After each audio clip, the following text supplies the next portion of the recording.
नमस्कार दोस्तों, आप देख रहे हो YouTube चैनल आत्मज्ञान।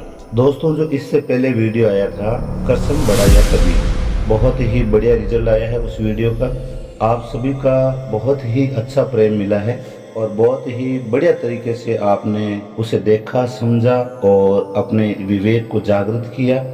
जब तक हमारे जीवन में भ्रांति है, मतभेद है, तब तक तत्व ज्ञान हमारे लिए एक भ्रांति है। भगवान ने गीता में बताया है कि हे अर्जुन, नाना प्रकार की भ्रामित करने वाली भ्रांतियों से जिस दिन तेरा ध्यान हटकर एक परमात्मा पर टिकेगा, उस दिन तू योग को प्राप्त होगा, तत्व ज्ञान को प्राप्त होगा, आत्मबोध को प्राप्त होगा। दोस्तों, आज का विषय आपके लिए बहुत ही ज्यादा महत्वपूर्ण है। विशेष तौर से कबीरपंथियों में इतना बड़ा झगड़ा है। गीता ज्ञानदाता काल भगवान है। इससे पहले जो वीडियो आया था उसमें आपने देखा है कि कृष्ण कबीर एक हैं या अलग। विवेक आपको लगाना है, विचार मंथन भी आपको करना है। उससे पहले भी आप कृष्ण कबीर एक हैं, देखे प्रमाणों से ही फिर आप नीचे जाकर आप उस वीडियो को भी देख सकते हो। जब इन दोनों वीडियो को आप देख लोगे तो आपको यथार्थ हो जाएगा कि भगवान की वास्तविक सत्ता क्या है।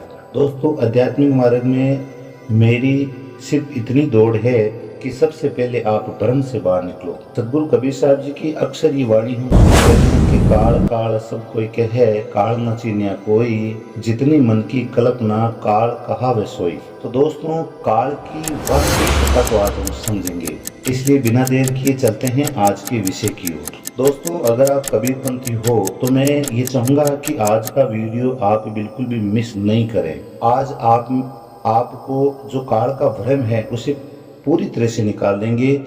जो काल की जो वास्तविक सत्ता है उससे आपको पूरी तरह से परिचित करवा देंगे। देखें गीता के अध्याय नंबर 11 का श्लोक नंबर 32। हे अर्जुन, मैं समस्त लोगों को खाने वाला बढ़ा हुआ काल हूँ। आज का वीडियो आपके जीवन के अंदर बहुत बड़ा परिवर्तन लाने वाला है, बहुत ही ज्यादा परिवर्तन लाने वाला है। मैं इस वीडियो में आज आपको एक ऐसी बात बताने वाला हूँ जिसे सुनकर विशेष तौर से कबीर पंथ वाले अपने पूरे जीवन काल में मेरे द्वारा बोले गए शब्दों को भुला नहीं पाएंगे। ये मेरा आपसे वादा है। आज आप में से पूरी तरह से काल की जो अवस्था है, जो काल रूपी भ्रांति है, वो हमेशा हमेशा के लिए पूरी होने वाली है, समाप्त होने वाली है। दोस्तों, आज आपको ये मालूम चलेगा क्या भगवान कृष्ण ही काल है। इस काल की पूरी भ्रांति को समझने के लिए जब प्रमाण आपके सामने आए तो आपको ये ध्यान रखना है कि ये प्रमाण गीता के कौन से अध्याय से कितने नंबर से लिए गए हैं, क्योंकि गीता में काल भगवान की जो अवस्था है वो कबीरपंथियों के हिसाब से गीता अध्याय नंबर 11 के श्लोक नंबर 32 से लिया गया है। देखें अध्याय 15 का श्लोक नंबर 7। मेमो वासे जीव लोके जीव भूत सनातन। जीव लोके अर्थात इस देह में शरीर ही लोक है। यह जीवात्मा मेरा ही सनातन अंश है। इसका मतलब ये हुआ कि ये जीवात्मा परमात्मा का अंश है। और जितने भी जो संत महात्मा हैं, चाहे किसी पंथ से जुड़े हैं या जितने भी बड़े बड़े आज तक जो संत महापुरुष हैं जिन्होंने अपने आत्म तत्व की प्राप्ति की है, चाहे कबीर पंथ से जुड़े हुए संत महात्मा हो और चाहे वैदिक परंपरा से जुड़े हुए संत महापुरुष हुए हैं, उन सब की एक ही वाणी है कि ये जो जीव है ये परमात्मा का अंश है, हम परमात्मा के बच्चे हैं। अब आप देखें अध्याय 10 का श्लोक नंबर 20। हे अर्जुन, मैं सब भूतों के हृदय में स्थित सब का आत्मा हूँ तथा संपूर्ण भूतों का आदि मध्य और अंत भी मैं ही हूँ, अर्थात जन्म मृत्यु और जीवन भी मैं ही हूँ। यानी कि भगवान ये कहना चाहते हैं कि सबके हृदय में जितने भी भूत प्राणी हैं उन सब के हृदय में मैं ही स्थित हूँ, मैं ही आत्मा हूँ और मैं ही सबका कर्ता धर्ता हूँ, सबका मध्य और अंत भी मैं ही हूँ, अर्थात जन्म मृत्यु और जीवन भी मैं ही हूँ। देखें अध्याय 13 का श्लोक नंबर 17। वह ज्ञ ब्रह्म ज्योतियों का भी ज्योति है, मतलब वो परमात्मा काल का भी महाकाल है। तम से अति परे कहा गया है, मतलब सत और असत से जो परे की अवस्था है उसकी बात यहाँ हो रही है। वह पूर्ण ज्ञान स्वरूप है, वह पूर्ण ज्ञाता है, जानने योग्य है और ज्ञान द्वारा ही प्राप्त होने वाला है। साक्षात्कार के साथ मिलने वाली जानकारी का नाम ज्ञान है। ऐसी जानकारी द्वारा ही उस ब्रह्म का प्राप्त होना संभव है। वह सबके हृदय में स्थित है। 15 के 7 में जितने भी जीव हैं वो परमात्मा के अंश हैं। फिर 10 के 20 में वो सबके हृदय में स्थापित हैं। फिर 13 के 17 में उस परमात्मा को ज्ञान के द्वारा प्राप्त किया जा सकता है और वो काल और महाकाल का भी ज्ञाता है, जानकार है और उसे ज्ञान स्वरूप कहते हैं। वो पूर्ण ज्ञाता है, वो जानने योग्य और ज्ञान द्वारा ही प्राप्त होने वाला है। साक्षात के साथ मिलने वाली जानकारी का नाम ज्ञान है। ऐसी जानकारी द्वारा ही उस ब्रह्म का प्राप्त होना संभव है। सबके हृदय में स्थित है। अन्य ढूंढने पर वह नहीं मिलेगा। उसका निवास स्थान हृदय है। अतः हृदय में ध्यान तथा योगाचरण ध्यान ही उस ब्रह्म की प्राप्ति का विधान है। कबीर पंथ को फॉलो करने वाले इस ब्रह्म के नाम से भ्रमित न हो, इसलिए यही अध्याय 13 का श्लोक नंबर 17 दूसरी की तर्ज से देखें। ये देखें आप, वह परब्रह्म ज्योतियों का भी ज्योति है, माया से अत्यंत परे कहा जाता है। वह परमात्मा बोध स्वरूप जानने के योग्य एवं तत्व ज्ञान से प्राप्त करने योग्य और सबके हृदय में विशेष रूप से स्थित है।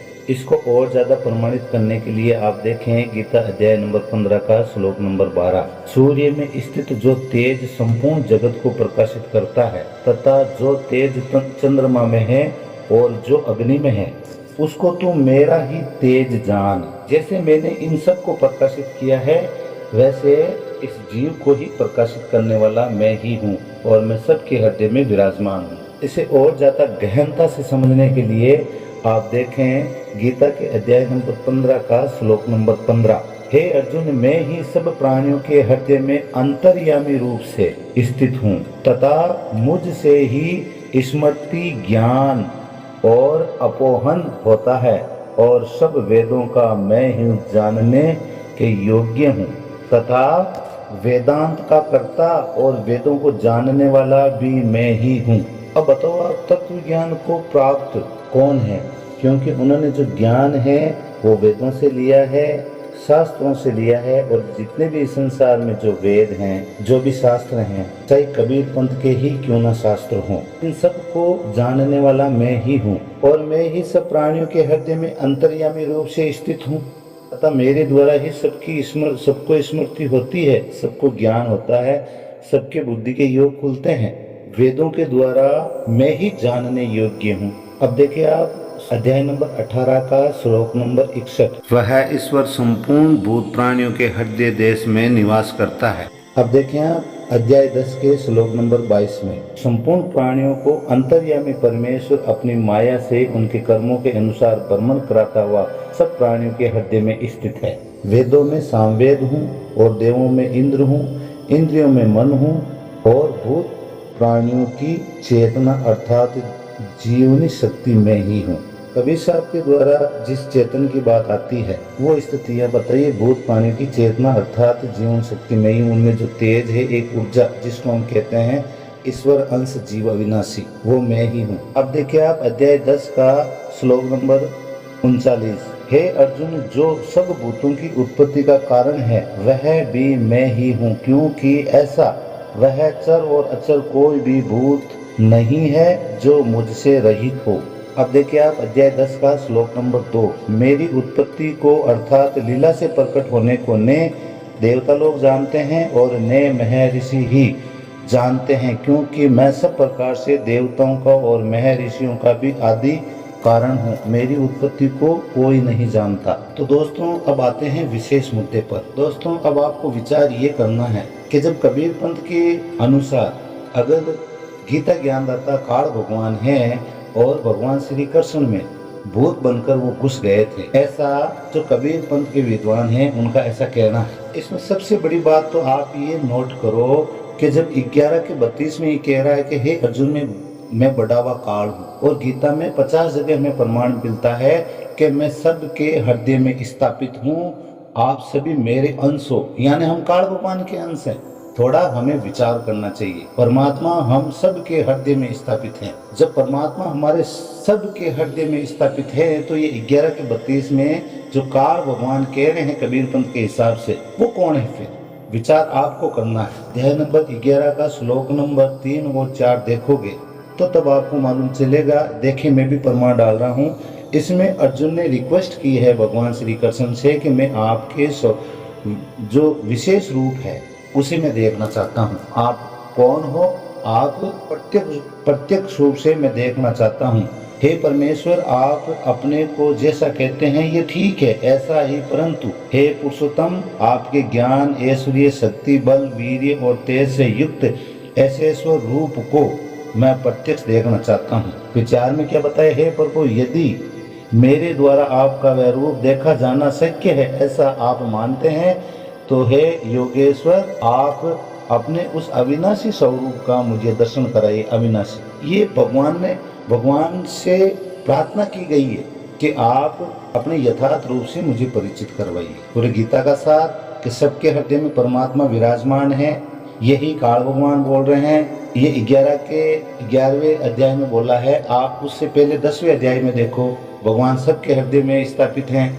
फिर आप 18वें अध्याय में जाओ, कितनी जगह बोल रखा है। तो दोस्तों, जो पाखंडवाद को बढ़ावा देते हैं और जो तत्व ज्ञानहीन हैं, उनके लिए सदगुरु कबीर साहब ने क्या फरमाया है? संग को गुरु गर्द में मिल गए, चेलों को कहाँ ठिकाना, झूठे गुरुओं बात बिगाड़ी, काल जाल नहीं जाना। बात कहते हैं पार जान की, खड़े वार के वारे, ना गुरु पूरा ना सतनाम उपासना, कैसे प्राण निस्तारे। फिर कबीर साहब ने फरमाया है, झूठे गुरुआ काल दूत है, देवे नरक धकेल, काची सरसों तेल पेल कर, खल हुआ ना तेल। तो काल काल सब कोई कहे, काल ना चीन्या कोई, जितनी मन की कल्पना काल कहावे सोई। हे अर्जुन, नाना प्रकार की भ्रमित करने वाली भ्रांतियों से जिस दिन तेरा ध्यान हटकर एक परमात्मा में टिकेगा, उस दिन तो तू योग को प्राप्त होगा। जिस दिन तू एक परमात्मा में टिकेगा, जिस दिन तू योग को प्राप्त हो जाएगा, उस दिन तो फिर कोई काल बचेगा ही नहीं।